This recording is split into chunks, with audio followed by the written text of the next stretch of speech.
South ఇండియాలోని అతి తక్కువ ధరలకి రత్నాలనందించే ఏకైక సంస్థ 6JVR. నమస్తే, నేను Keshav. Welcome to Suman TV. ఆంధ్రప్రదేశ్లో ఎన్నికల తేదీలు దగ్గర పడుతున్న కొద్దీ మార్పులు చేర్పులపైన రాజకీయ పార్టీలు ఫోకస్ పెడుతున్నాయి.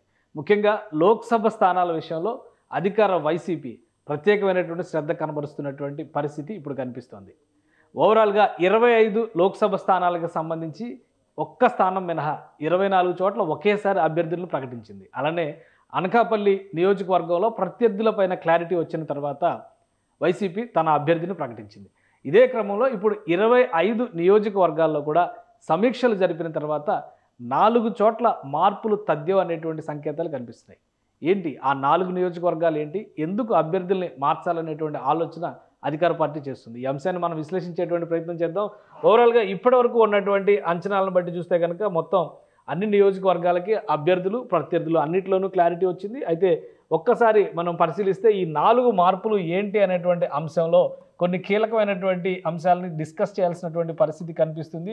ప్రధానంగా 4 చోట్ల ఇటు నుంచి చూస్తే కనుక 4 చోట్ల ఈ మార్పులు కృష్ణా గుంటూరు జిల్లాల్లో మార్పు అనివార్యం, మార్పులో క్లారిటీ ఉంది అనేటువంటి సంకేతాలు చాలా స్పష్టంగా ఉన్నాయి. కాబట్టి ఎంపీ అభ్యర్థుల విషయంలో కూడా కృష్ణా గుంటూరు జిల్లాలో మార్పు జరుగుతుంది. మొదట ఇందులో కనిపిస్తున్నటువంటి నియోజకవర్గం కృష్ణా గుంటూరు జిల్లాల పరిధిలో కనుక మనం చూస్తే మచిలీపట్నం నియోజకవర్గం విషయంలో వైసీపీకి ఇంకా క్లారిటీ రానటువంటి పరిస్థితి ఉంది. వాస్తవానికి ఇది సిట్టింగ్ నియోజకవర్గం, వైసీపీకి సంబంధించి సిట్టింగ్ నియోజకవర్గం. కానీ జరిగినటువంటి పరిణామాల్లో జనసేన పార్టీ తీర్థం పుచ్చుకున్నారు బాలశౌరి. ఈ క్రమంలోనే బాలశౌరి జనసేన అభ్యర్థిగా బరిలో నిలిచేటువంటి క్రమంలో మొదట సింహాద్రి రమేష్ అనుకున్నారు, తర్వాత సింహాద్రి చంద్రశేఖర్ని తీసుకొచ్చారు. ఇప్పుడు 3వ అభ్యర్థిగా ఎవరిని తీసుకొస్తారనేటువంటి చర్చ ఆసక్తికరంగా మారింది.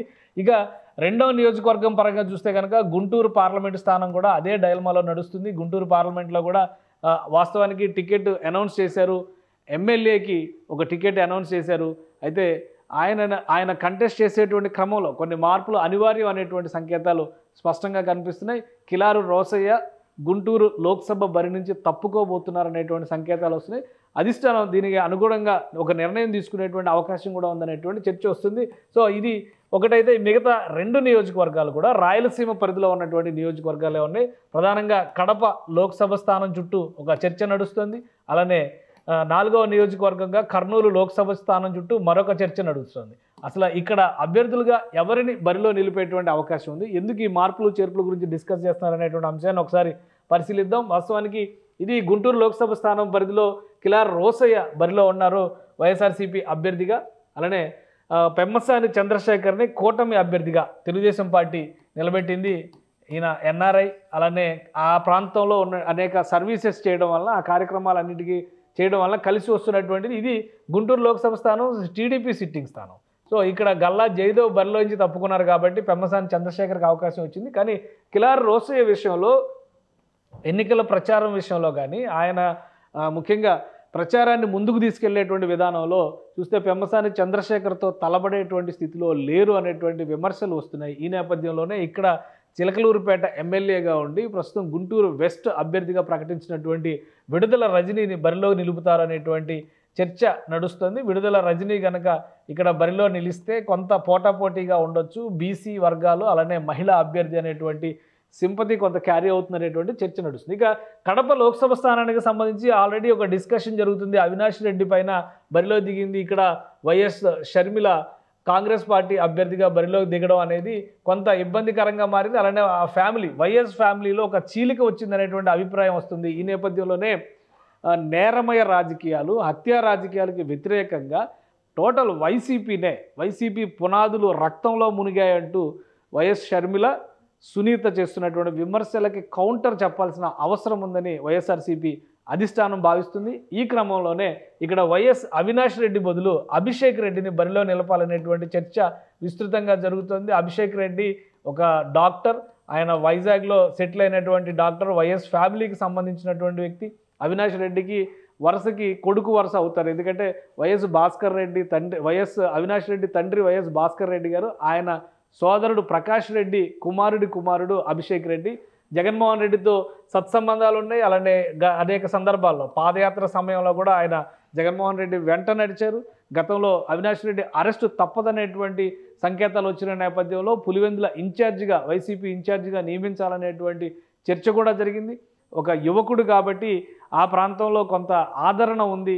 కొన్ని నియోజకవర్గాల్లో ఇప్పటికే అనేక కార్యక్రమాల ద్వారా ఆయన ప్రజలకి సుపరిచితుడు అనేటువంటి అభిప్రాయం వస్తుంది. ఈ క్రమంలోనే కడప లోక్సభ స్థానానికి సంబంధించి అవినాష్ రెడ్డి ప్లేస్లో అభిషేక్ రెడ్డి పేరు కూడా చర్చకు వస్తున్నటువంటి పరిస్థితి. ఇక మరొక లోక్సభ స్థానం చూస్తే కర్నూలు లోక్సభ స్థానం చుట్టూ కూడా చర్చ నడుస్తుంది. కర్నూలు లోక్సభ స్థానానికి సంబంధించి బివై రామయ్యని అభ్యర్థిగా ప్రకటించింది. వాస్తవానికి ఇక్కడ కూడా ఎంపిక విషయంలో సిట్టింగ్ ఎంపీగా ఉన్నటువంటి సంజీవ్ కుమార్కి ఇవ్వకపోవడం, అలానే గుమ్మనూరు జయరాంని ఇక్కడ ఎంపీ అభ్యర్థిగా నిలబెట్టాలనేటువంటి ఆలోచన వైఎస్ఆర్సీపీ అధిష్టానం చేయడం, ఇందులో కొన్ని మార్పులు చేర్పులతో గుమ్మనూరు జయరాం తెలుగుదేశం పార్టీలోకి వెళ్ళిపోవాలి, ఆయన అసెంబ్లీ బరిలోనే ఉండాలనేటువంటి ఆసక్తి చూపించినటువంటి నేపథ్యంలో కర్నూలు మేయర్గా పనిచేసినటువంటి బివై రామయ్య బీసీ వర్గాలకు చెందినటువంటి వ్యక్తి, ఆయనకి ఈ సీటు కేటాయించారు.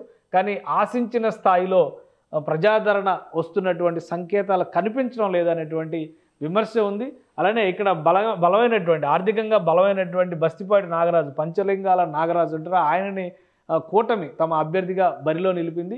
ఈ నేపథ్యంతో పాటు మరొక ఆసక్తికరమైనటువంటి పరిణామం జరుగుతుంది. కర్నూలు రాజకీయాల్లో కీలకమైనటువంటి కేఈ కుటుంబం నుంచి కేఈ ప్రభాకర్ వైసీపీలో చేరబోతున్నారు అనేటువంటి సంకేతాలు చాలా స్పష్టంగా ఉన్నాయి. కేఈ ప్రభాకర్ కనుక వస్తే ఆయనకి ఎంపీ అభ్యర్థిగా ఆయన బరిలో నిలిపేటువంటి అవకాశం ఉంది అనేటువంటి చర్చ నడుస్తోంది. వాస్తవానికి కేఈ ప్రభాకర్ కుమారుడు వైసీపీ తీర్థం పుచ్చుకోవాలనేటువంటి విషయం పైన చాలా ఎక్కువగా ఒత్తిడి చేస్తున్నట్టుగా తెలుస్తుంది.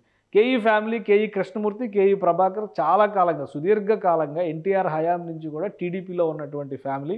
గత ప్రభుత్వంలో అంటే 2014లో చంద్రబాబు నాయుడు ప్రభుత్వంలో కేఈ ప్రభాకర్ మంత్రిగా కూడా, కేఈ కృష్ణమూర్తి మంత్రిగా కూడా ఉన్నారు.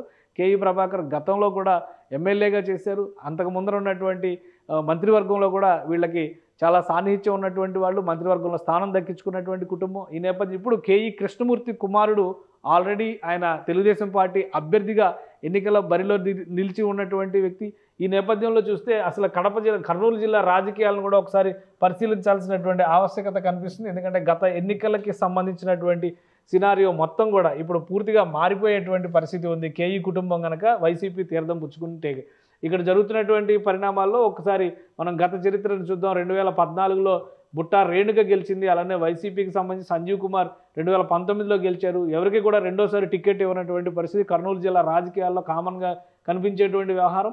1999 ఎలక్షన్స్లో కేఈ కృష్ణమూర్తి కర్నూలు నుంచి ఎంపీగా గెలుపొందారు. ఆ తర్వాత ఓడిపోయారు 2004లో.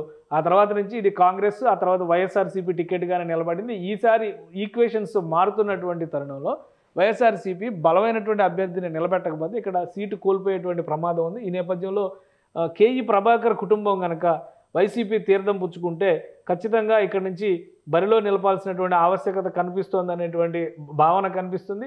ఒకవేళ వైసీపీ ఈ సీటు దక్కించుకున్నటువంటి పక్షంలో, ఎందుకంటే రాయలసీమలో ఉన్నటువంటి కీలకమైనటువంటి లోక్సభ స్థానాల్లో కర్నూలు కూడా ఒకటి. కాబట్టి కర్నూలు లోక్సభ స్థానాన్ని దక్కించుకోవాలంటే బలమైన నాయకుడిని నిలపాలనేటువంటి చర్చ వస్తుంది.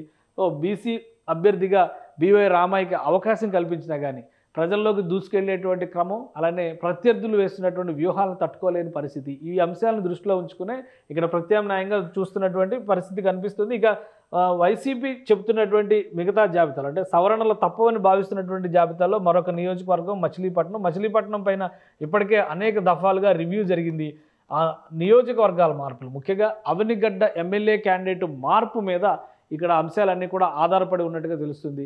సో ఎవరిని కొత్త అభ్యర్థిని అన్వేషిస్తారో, పార్టీలో ఉన్నవారిని ఎవరైనా ఎంచుకుంటారనేటువంటి విషయంలో మాత్రం మచిలీపట్నం విషయంలో సస్పెన్స్ కనిపిస్తుంది. కానీ ఇప్పటివరకు వచ్చినటువంటి గ్రౌండ్ రిపోర్ట్స్, సర్వేలు, ప్రీపోల్ సర్వేలు అన్నిట్లో కూడా జనసేన అభ్యర్థిగా బరిలో దిగుతున్నటువంటి బాలశౌరికి అనుకూలమైనటువంటి వాతావరణం ఉంది. కాబట్టి ఆ సీటు ఖచ్చితంగా జనసేన లోక్సభ స్థానం కింద మారే అవకాశం ఉంది. కాబట్టి దాన్ని నిలుపుదల చేయాలంటే అభ్యర్థిని మార్చడం ద్వారా బలమైన ప్రత్యర్థిని రంగంలో దింపాలనేటువంటి ఆలోచన వైసీపీ అధిష్టానం చేస్తున్నట్టుగా తెలుస్తుంది. ఇది ఓవరాల్గా ఇప్పటివరకు అనౌన్స్ చేసినటువంటి 25 లోక్సభ స్థానాల్లో 4 లోక్సభ స్థానాలకు సంబంధించి మార్పులు చేర్పులు ఉండడానికైతే ఖరారైనటువంటి సంకేతాలు వైసీపీ విషయంలో కనిపిస్తున్నాయి. అధిష్టానం ఈ అంశం పైన ఒక 2-3 రోజుల్లోనే ఒక స్పష్టతనిచ్చేటువంటి అవకాశం ఉంది. ఎన్నికల నోటిఫికేషన్, 4వ దశ ఎన్నికల నోటిఫికేషన్ ఈ నెల 18వ తేదీన వస్తుంది. కాబట్టి ఈ లోపునే ఈ మార్పులు చేర్పులు అన్నిటిపైన కూడా స్పష్టత ఇవ్వాలని వైసీపీ హైకమాండ్ భావిస్తున్నట్టుగా తెలుస్తుంది. ఇప్పటికే అసెంబ్లీ నియోజకవర్గాలపైన కూడా క్షేత్రస్థాయి నివేదికల్ని వైసీపీ తెప్పించుకుంది. వాటితో పాటు లోక్సభ స్థానాలపైన కూడా ఇప్పుడు ఫోకస్ పెడుతుంది. మొత్తం అన్నిటినీ కూడా సమీక్షించిన తర్వాత ఒకేసారి అసెంబ్లీ నియోజకవర్గాల్లో మార్పులు ఉంటాయి, లోక్సభ నియోజకవర్గాల్లో ఎన్నిటిలో మార్పు ఉంటుంది అనేటువంటి అంశాలపైన ఒకేసారి స్పష్టమైనటువంటి ప్రకటన చేసేటువంటి అవకాశాలు అయితే కనిపిస్తున్నాయి. సుమన్ టీవీలో మీ పర్సనల్ అండ్ బిజినెస్ ప్రమోషన్స్ కోసం కింది నెంబర్కి కాంటాక్ట్ చేయండి.